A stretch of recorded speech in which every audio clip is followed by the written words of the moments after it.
Hello everyone! So for today's video, magpapanggap naman tayo ng bagong gising. Kahit nakagising na tayo niyan, nakatulbrush, nakabubo, ganyan. So, siyempre, pagkagising, siyempre, chat-chat mo na lang good morning sa baby kids. Huy, di ganun. Siyempre, after niyan, siyempre, nagtutupi rin ako ng kumot. Di ko nga pala nalagay yung bedsheet kasi nga, maglalaba ako. Ayan. So, siyempre, every morning, routine ko na pala nabubulol. Routine ko na pala magsuklay ng buhok at magkipit. Ayan. Para naman ready for the go. Ayan. Yung pala yung mga labahin ko. Actually, marami pa yan sa labas. Hindi ko pa lang nakakuha. Kaya, mamaya makikita nyo. So, alam nyo pa, pag naglalaba ako, hinihiwalay ko muna yung mga, syempre, pagdamit. Gusto ko siya, pagdamit lang. Ganyan. Sinaseparate ko talaga siya. Ayan o, tingnan nyo. Kapag mga pants, ganyan, pinaghiwalay ko kasi ayoko yung sabay-sabay na mix-mix. Pero minsan naman, pag tinataman ako, ayan, syempre sabay-sabay na yan, halo-halo na. Kasi syempre, minsan gusto ko rin mabilis matapos. Uy, nakakapagod din kaya maglaba. Hindi kaya biro maglaba. Kaya sa mga umaasa lang din sa parent magpalabahan. Ay nako, sinasabi ko sa inyo, maglaba na kayo ng sarili nyo, lalo't malalaki at matatanda na kayo.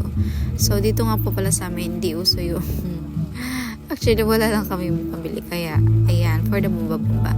Kasi, yan rin naman yung nakasanayan namin. At hindi naman kami nagre-reklam. So, ayan nga, nagdagay na ako ng 2 sabon. Wings nga pala yung ginagamit ko dyan. Then, after nun, parang nakulangan pa. Kaya nag-add pa ako ng isa.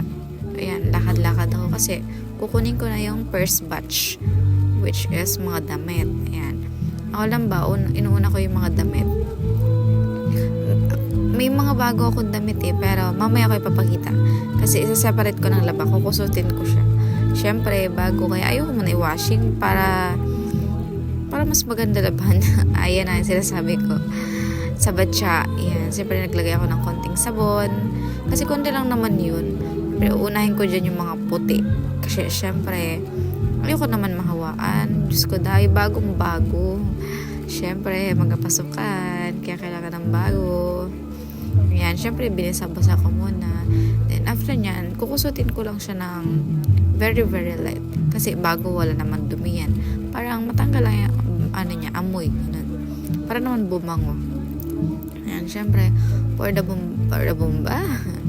For nakusot-kusot ako dyan, kahit eme-eme lang yan. Story guys, alam nyo ba yung bomba namin yan is super tagal na. Yes, super tagal niya. Kasi alam nyo ba lahat ng tao dito sa amin, sa lugar namin dito sa Purok 5, karamihan is dyan sila umiigib, lalo na kapag ang bomba ay nag-aalat or tabang, ganun baga. Basta ganun yun, may araw na ganun, may panahon pala. So, syempre, after nyan, sinampay ko na. Ayan, kabilis ko magsampay, no? Charot. And ako, guys, binabaliktad ko muna siya. Wala lang, nagaya ko lang dun sa nakita ko na naglalaba. Kasi dati talaga kung ano yung pagkaano niya. Ganon ginagawa ko. Pero ngayon, ginabaliktad ko na. Wala lang, trip ko lang. Gusto ko mahirapan eh. Ayan, syempre, tinabi ko dyan sa gilid para hindi siya masanggi-sanggi. Ayan, kinuha ko na rin yung iba ko palang mga bagong damit. Syempre, tuwing Friday, pang-OOTD, gano'n. Hindi naman siya kamahalan, pero at least, for me, okay na yun. Kahit mga simpleng suotan lang. Basta may maisuot ba, para maging formal naman. Magmukhang estudyante. Diba? Yun naman yung mahalaga eh. Hindi naman ako yung mga pasyonista ganern. Syempre, wala tayong budget para mag-OOTD ng bonggang-bongga. Ayan, dahil mga bago yan, tinanggal ko din yan sila doon sa bayan kasi ayoko mainitan. Kasi ganun daw kapag bago, tapos nabilad sa araw, syempre kukupas daw yung kulay. Ayan, ganun. And after nun, nilagay ko na yung second batch. Ang yun ako kasi na yun, diba, yung damit. Then, after nun, yung mga pants ko. Then, syempre habang nakasalang yun, binumbahan ko lang muna yung first batch. Binabad ko muna siya. Kasi hintay ko yung second batch matapos. And after ko pala magbumba ng ganon, yan, nagpahinga muna ako. Syempre, nakakapagod din maglaba. Uy, Ayan, siyempre for the cellphone. Ayan, tignan nyo ko guys kumain. Ang tinapay, hirap na hirap. Kasi may malaki akong singaw. Alam nyo ba yun?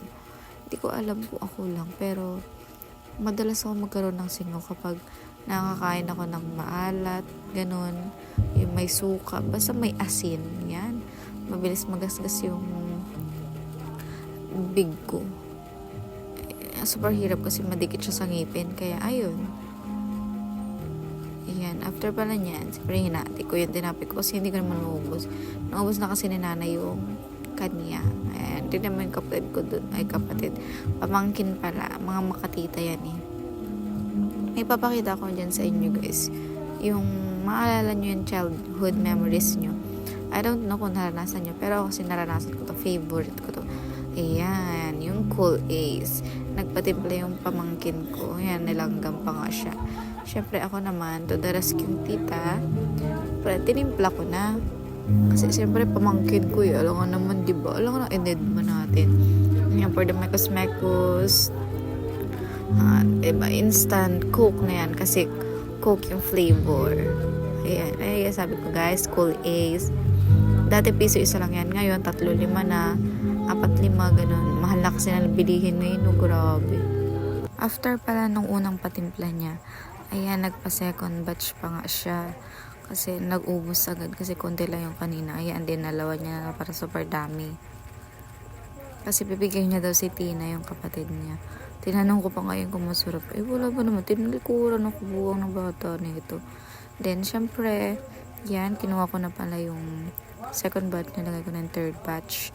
Meron pa yan eh. Naglaba pa ako ng mga bedsheets. Hindi ko na pa kinakita kasi syempre, mahaba tong video. Ayan, banlaw, bumba, nakakapagod. Then, sa wakas, magasampay na din. All done.